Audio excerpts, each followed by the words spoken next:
দেখুন যুবসাথী প্রকল্পের যে নোটিফিকেশন, দেখুন আমরা নোটিফিকেশনটিকে ওপেন করে নিয়েছি। দেখুন এইখানে যুবসাথী প্রকল্পে টাকা পাওয়ার জন্য যে শর্তগুলো, তার মধ্যে দেখুন একটি অন্যতম শর্ত হলো আমাদের অ্যাকাউন্টে ডিবিটি আধার লিঙ্ক থাকতে হবে এবং সেই সাথে দেখুন ফর্ম ফিল আপ করার সময় ব্যাংক অ্যাকাউন্ট ডিটেলস, আধার লিঙ্কেড ব্যাংক অ্যাকাউন্ট, আধার কার্ডের সঙ্গে যুক্ত অ্যাকাউন্ট নম্বর আমাদেরকে এইখানে দিতে হবে। তো দেখুন আমরা যুবসাথী প্রকল্পে আবেদন করার সময় যে ব্যাংকের অ্যাকাউন্টটা দিয়েছি সেটা অবশ্যই আধার কার্ডের সঙ্গে লিঙ্ক থাকতে হবে। তো আমাদের যে ব্যাংকের অ্যাকাউন্ট সেটা ডিবিটি বা ডাইরেক্ট ব্যাংক ট্রান্সফার আধার লিঙ্ক আছে কি নেই সেটা কিন্তু খুবই সহজে আমরা আমাদের মোবাইল থেকে জাস্ট কয়েক মিনিটে চেক করে দেখে নিতে পারবো। তো ভিডিওটি ভালো লাগলে লাইক করবেন, চ্যানেলে নতুন হলে চ্যানেলটিকে সাবস্ক্রাইব করে রাখুন। তো এটা আমাদের মোবাইল থেকে দেখার জন্য আমাদের মোবাইলে যে কোনো একটি ইন্টারনেট ব্রাউজার ওপেন করে নিতে হবে এবং সার্চ বারে NPCI এটা লিখে সার্চ করতে হবে। সার্চ করলে দেখুন সব প্রথমে যে লিঙ্কটি আসবে www.npci.org.in, আমাদেরকে এই লিঙ্কের উপরে ক্লিক করতে হবে। ক্লিক করার সঙ্গে সঙ্গে দেখুন আমরা national payment corporation of India NPCI এর অফিসিয়ালি ওয়েবসাইটে দেখুন আমরা চলে এসেছি। এইখান থেকে আমাদের অ্যাকাউন্টের সঙ্গে আধার লিঙ্ক আছে কি নেই কোন অ্যাকাউন্টের সাথে সেটা চেক করার জন্য দেখুন এই পাশে তিনটি দাগ দেওয়া রয়েছে, আমাদেরকে এইখানে টাচ করতে হবে। টাচ করলে দেখুন এই অপশনগুলি আমাদের সামনে শো হবে। এই অপশনগুলির মধ্যে আমাদেরকে দেখুন এইখানে অপশন দেওয়া রয়েছে কাস্টমার, আমাদেরকে এইখানে টাচ করতে হবে। টাচ করলে দেখুন আরও কিছু অপশন শো হবে। এই অপশনগুলির মধ্যে দেখুন এইখানে একটি অপশন দেওয়া রয়েছে ভারত আধার সিডিং ইনেবল, আমাদেরকে এই অপশনটির উপরে টাচ করতে হবে। নতুন পেজ আবার আমাদের সামনে ওপেন হবে।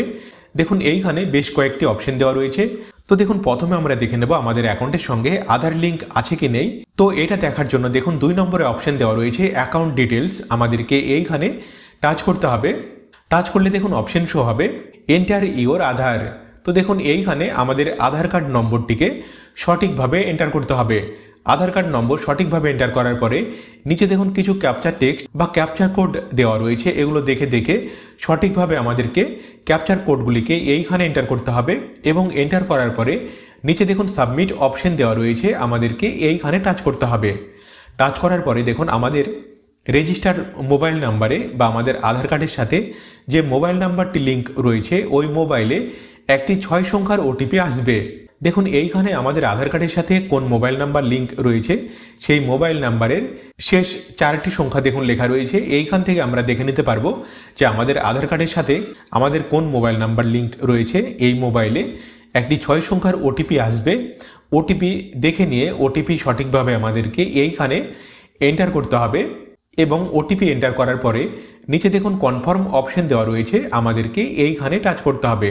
টাচ করার সঙ্গে সঙ্গে দেখুন জাস্ট কয়েক সেকেন্ড অপেক্ষা করতে হবে। দেখুন লেখা উঠেছে your request is pending status, kindly wait for some time. এবং দেখুন কয়েক সেকেন্ডের মধ্যেই দেখুন অ্যাকাউন্ট ডিটেলস আমাদের সামনে ওপেন হবে। দেখুন আমাদের আধার কার্ড নম্বরটি লেখা রয়েছে, লাস্টে 4টে সংখ্যা। দেখুন আমাদের আধার কার্ড কোন ব্যাংকের সঙ্গে লিঙ্ক রয়েছে, দেখুন আমাদের স্টেট ব্যাংকের অ্যাকাউন্টের সঙ্গে লিঙ্ক রয়েছে। দেখুন আমাদের কোন অ্যাকাউন্টের সঙ্গে আধার লিঙ্ক রয়েছে, অ্যাকাউন্টের শেষ সংখ্যাগুলি লেখা রয়েছে। দেখুন আমাদের নাম লেখা রয়েছে এবং আমাদের অ্যাকাউন্টের টাইপ কী ধরনের অ্যাকাউন্ট, সেভিংস অ্যাকাউন্ট দেখুন লেখা রয়েছে। তো দেখুন আমাদের অ্যাকাউন্টের সঙ্গে আধার লিঙ্ক রয়েছে এবং আমাদের কোন অ্যাকাউন্টের সঙ্গে আধার লিঙ্ক রয়েছে দেখুন তার সম্পূর্ণ ডিটেলস এইখানে লেখা রয়েছে। এখন আমরা দেখে নেব যে ডিবিটি লিঙ্ক বা ডাইরেক্ট বেনিফিট ট্রান্সফার যে লিঙ্ক সেটা আমাদের অ্যাকাউন্টের সঙ্গে আছে কি নেই। তো সেটা দেখার জন্য দেখুন এইখানে 3 নম্বরে অপশন দেওয়া রয়েছে আধার ম্যাপড স্ট্যাটাস, আমাদেরকে এইখানে টাচ করতে হবে। টাচ করলে দেখুন আধার ম্যাপ স্ট্যাটাস অপশন শো হবে। এইখানে আমাদের আধার কার্ড নম্বরটিকে সঠিকভাবে এন্টার করতে হবে এবং নিচের যে ক্যাপচার টেক্সট বা ক্যাপচার কোডগুলি লেখা রয়েছে এগুলো দেখে দেখে সঠিকভাবে আমাদেরকে এইখানে এন্টার করতে হবে এবং এন্টার করার পরে নিচে দেখুন চেক স্ট্যাটাস অপশন দেওয়া রয়েছে, আমাদেরকে এইখানে টাচ করতে হবে। টাচ করার পরে দেখুন আমাদের রেজিস্টার্ড মোবাইলে একটি 6 সংখ্যার OTP আসবে। OTP দেখে OTP সঠিকভাবে আমাদেরকে এইখানে এন্টার করতে হবে এবং এন্টার করার পরে নিচে দেখুন কনফার্ম অপশন দেওয়া রয়েছে, আমাদেরকে এইখানে টাচ করতে হবে। টাচ করার সঙ্গে সঙ্গে দেখুন লেখা উঠেছে ম্যাপেড স্ট্যাটাস, দেখুন লেখা রয়েছে enable for DBT. DBT Aadhaar link যদি আপনার না থাকে বা এক অ্যাকাউন্টে আধার লিঙ্ক থাকলে অন্য কোনো অ্যাকাউন্টে যদি আপনি ডিবিটি আধার লিঙ্ক করতে চান, সেটা কিভাবে করবেন দেখার জন্য সম্পূর্ণ ভিডিওর লিঙ্ক এই ভিডিওর ডেসক্রিপশনে দেওয়া রয়েছে।